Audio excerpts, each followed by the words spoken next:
Olá pessoal, sejam bem-vindos a mais um episódio do canal Dividendos. Depois de um mês de ausência, estou de volta e começamos logo com uma análise à atualidade macroeconómica e a uma potencial recessão. Além disso, temos um episódio recheado de novidades para o canal, assim que fica desse lado para não perderes absolutamente nada.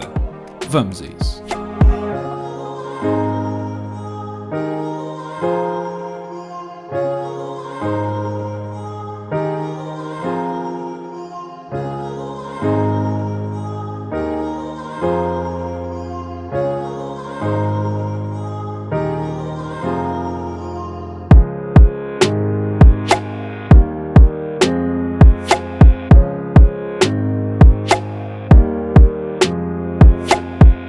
Estou de volta e antes de mais deixem-me agradecer-vos pelo vosso apoio. Somos mais de 1500 pessoas subscritas ao canal e que contribuem de alguma forma para o sucesso do mesmo. Tenho algumas novidades para vos mostrar, mas primeiro vejamos como está a situação dos mercados e da economia, quer a nível global, quer a nível nacional. O S&P 500 fechou os primeiros 6 meses do ano com a pior performance desde 1971. E a muito se deve aos receios sobre uma possível recessão que a maior parte dos especialistas esperavam para o próximo ano. Disse próximo ano, ups. Nos Estados Unidos, a recessão está muito próximo de se confirmar, com as previsões do PIB para o segundo trimestre já em valores negativos. Como o primeiro trimestre do ano foi também ele negativo, a confirmarem-se estas previsões, entrarão oficialmente numa recessão. Lembram-se quando os bancos centrais diziam que a inflação era transitória e que não iam subir as taxas de juros? E que passados uns meses deram um mortal encarpado à retaguarda e não só confirmaram que estavam errados, como começaram efetivamente a subir as taxas de juro? Isto é exatamente o mesmo. Os Estados Unidos já estão numa recessão e o resto do mundo vai seguir muito em breve. Será que estamos preparados? Atentem no que o presidente do Banco Central diz sobre o estado da economia norte-americana. So the U.S. economy is actually in pretty strong shape. So if you look back a year,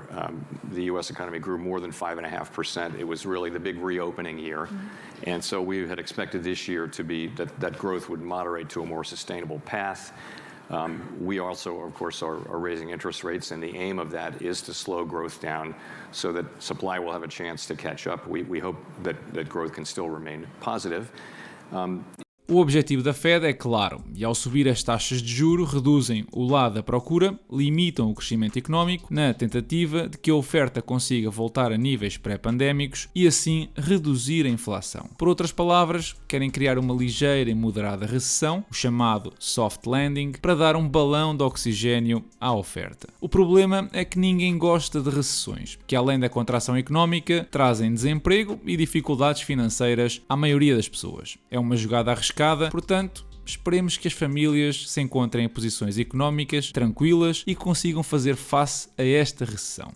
But if you look at the strength of the economy, households are in very strong financial shape. They've still got a lot of excess savings from forced saving from not being able to travel and things like that. Ora, este senhor diz que as famílias americanas estão bem resguardadas, com poupanças fortalecidas. Eu não sei que gráficos é que o Sr. Powell anda a ver, mas claramente não é o caso. Mesmo nós por cá, a nossa taxa de poupança está novamente a diminuir, depois de um 2020 atípico, onde, como estávamos confinados, não conseguimos gastar o dinheiro. E estes dados ainda não contêm os maiores valores de inflação que nos atingiu, sobretudo desde o início de 2022. The labor market is tremendously strong, still averaging very, very high job growth per month. Esta parte é verdade, mas já começa a deteriorar-se. O desemprego nos Estados Unidos está a níveis historicamente baixos, no entanto, já começaram os primeiros cortes de pessoal, sobretudo nas empresas tecnológicas, em antecipação aos tempos precários que se avizinham. Mas esperem lá, se o desemprego aumentar, reduz ainda mais a atividade económica e isso leva, ou deveria levar, à descida da inflação, certo? Mais ou menos. A maior economia do mundo já está numa recessão e não há sinais de abrandamento da inflação, o que me leva a acreditar que vai entrar muito provavelmente numa depressão. E depressão é basicamente o termo para uma recessão muito agressiva, porque a menos que o desemprego seja elevado, a pressão inflacionária da procura vai existir sempre. Sim, porque a inflação é um fenómeno monetário autossustentável. Reparem no que diz a presidente do Fundo Monetário Internacional acerca da política monetária dos bancos centrais americano e europeu. I think we are not paying sufficient attention to the law of unintended consequences. we take decisions with an objective in mind and rarely think through what may happen that is not our objective. And then we wrestle with the impact of it. Take any decision that is a massive decision, like the decision that we need to spend to support the economy. At that time, we did recognize that may lead to too much money in circulation, too few goods, but didn't really quite think through the consequence in a way that upfront would have informed better what we do. And I subscribe entirely to what Christine said about climate shocks. We are already out of time. And the fact that whenever something hits us, we forget about this other crisis is incredibly troubling. The fact that we are, I'm sorry I'm going on here, but I'll finish in a second. We act sometimes like 8 years old playing soccer. Here is the ball, we are all at the ball, and we don't cover the rest of the field. Yep. Esta senhora basicamente confirma que na tentativa de não entrar numa recessão durante a pandemia, injetaram demasiado dinheiro na mesma sem terem em conta os efeitos no longo prazo. É a chamada navegação à vista. Estes senhores focam-se em resolver os problemas que vão aparecendo e resolver os problemas momentâneos passa sempre pelo caminho mais fácil. Imprimir mais dinheiro para manter o carrossel a girar. Fair to say you simply flooded the system with money. Yes, we did. That's another way to think about it. We did. Where does it come from? Do you just print it? We print it digitally. So we as a central bank, we have the ability to create money digitally. And we do that by buying treasury bills or bonds or other government guaranteed securities. And that actually increases the money supply. We also print actual currency and we distribute that through the Federal Reserve Banks. Sim, é carregar no botão e compramos 50% dos títulos da dívida portuguesa e damos mais 2 mil milhões de euros ao António. Onde é que está o problema? Se não o fizessem, a economia parava e muitos países iam ter sérias dificuldades para evitar a bancarrota, sendo um deles Portugal. O Charlie Munger fez há uns tempos um comentário interessante sobre a semelhança do que estamos a viver com a Grande Depressão da década de 1930. If you drive interest rates down to zero and all the countries print money like crazy, it's lifted the asset boat for everybody. And I think it really is. So they didn't have anything else to do in the Great Recession. And so they took the only weapon they had and used it aggressively.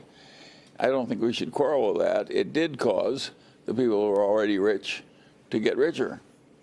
But that wasn't done on purpose or anything like that. And I think that will correct automatically. I am so afraid of democracy getting the idea that you can just print money to solve all problems, and eventually I know that will fail. Singapore, which has a marvelous economy, has zero debt. If I were running the world, I would like the United States to be in that position. That is not the typical, that's nobody's position. No, all these politicians in Europe and America have learned to print money. And if we keep at these extraordinary measures for the Fed, I guess not just the Fed here, but central banks around the globe.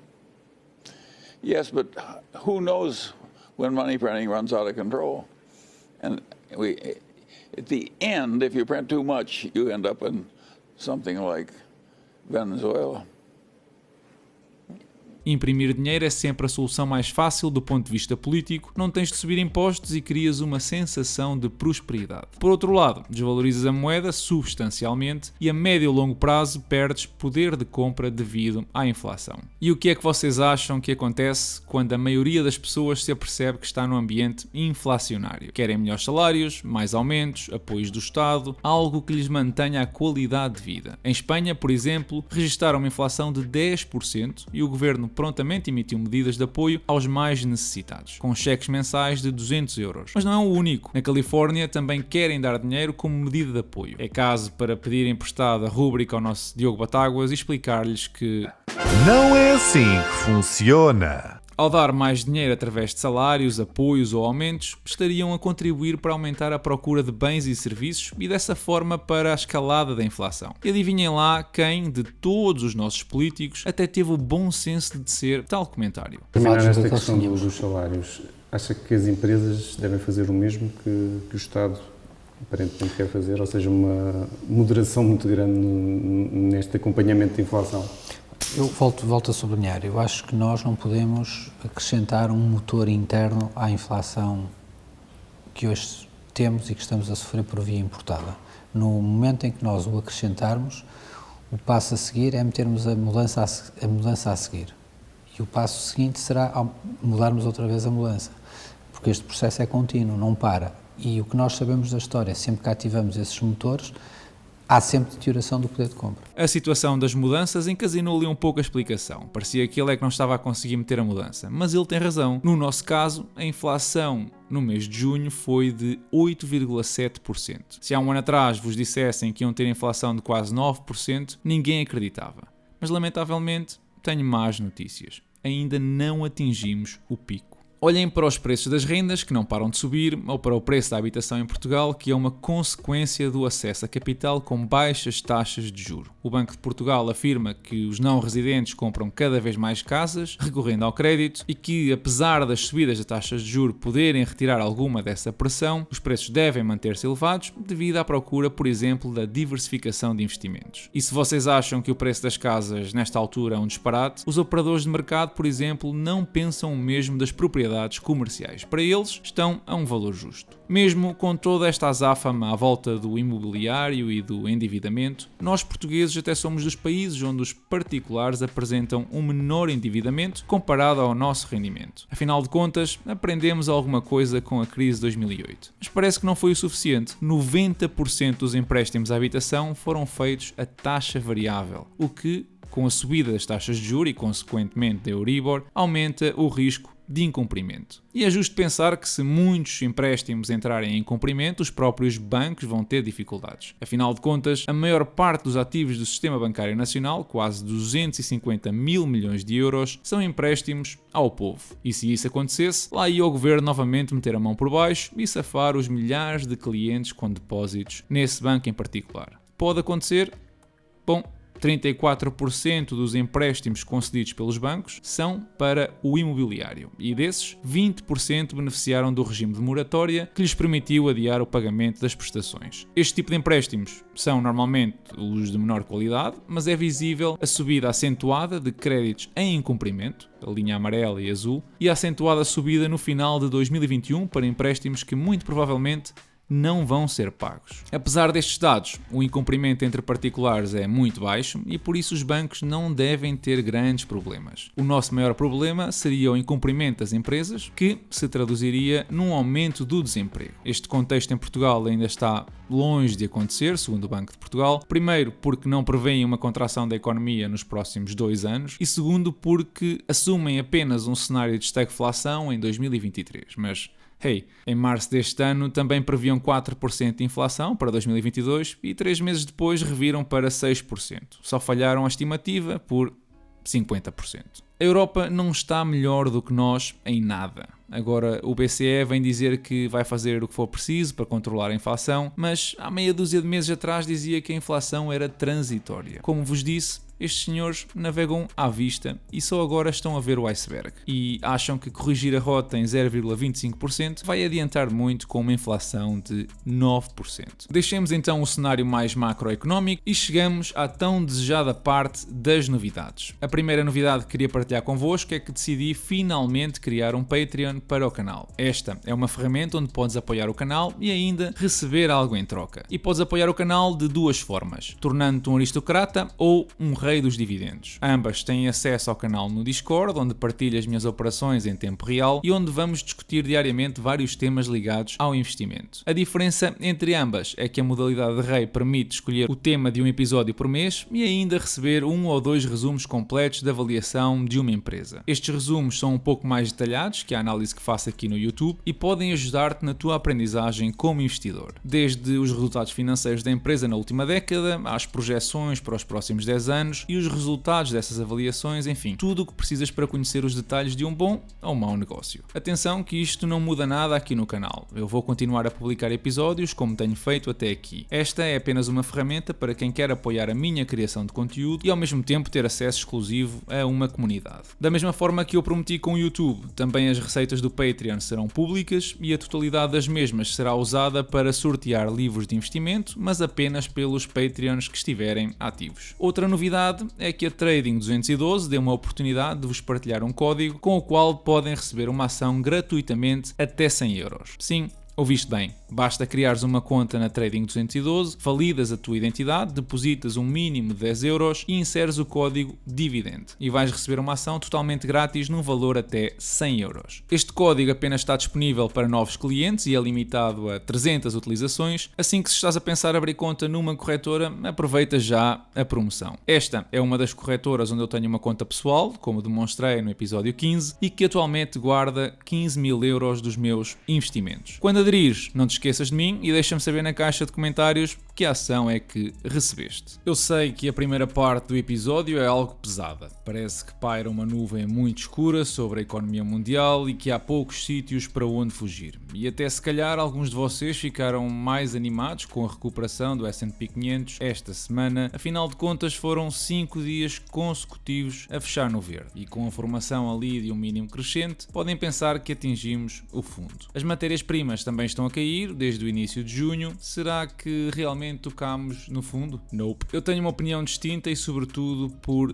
3 razões. A primeira é que este pequeno rally do índice foi conseguido com volume muito reduzido, o que será insuficiente para manter a tendência. Vocês podem confirmar a força dessa tendência no indicador ADX, que mostra muita debilidade neste movimento. A segunda é que ao olhar para o gráfico semanal ainda nem atingimos a média dos 200 períodos e a tendência nesta janela temporal ainda é negativa e tem bastante força. A terceira é o cenário macroeconómico envolvente. Na próxima semana sai o resultado da inflação nos Estados Unidos, que se espera continue perto dos 9%, e no final do mês saem os dados do GDP norte-americano, que pode confirmar tecnicamente uma recessão e a subida de juros por parte da Fed. Não me entendam mal, eu acredito que o S&P é bem capaz de atingir os 3.950 pontos, tocar na média dos 50 dias e voltar a cair, possivelmente para os 3.730 pontos. Eventualmente até acredito que possamos assistir num cenário mais alargado a uma queda para os 3.500 pontos. Tudo vai depender um pouco das notícias que forem saindo entretanto. No que respeita ao Bitcoin, tinha alertado que esta queda era possível